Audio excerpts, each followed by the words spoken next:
எங்களுடைய விசுவாச தந்தையாகிய ஆபிரகாம் எலியேசரே தன்னுடைய மகனுக்கு பெண் பார்க்க அனுப்பும்போது ஒரு சத்தியம் வாங்கி கொள்ளுகிறார்.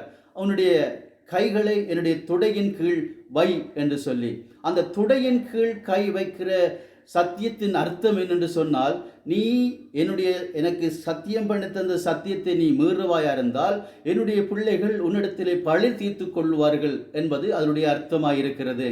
ஆகவே அவர் அந்த இயேசு கிறிஸ்து கூட ஒரு வசனம் சொல்லுகிறார், நீங்கள் சத்தியம் பரிசயம் பண்ண வேண்டாம், உள்ளதை உள்ள என்றும் இல்லாத இல்லை என்று சொல்லுங்கள்.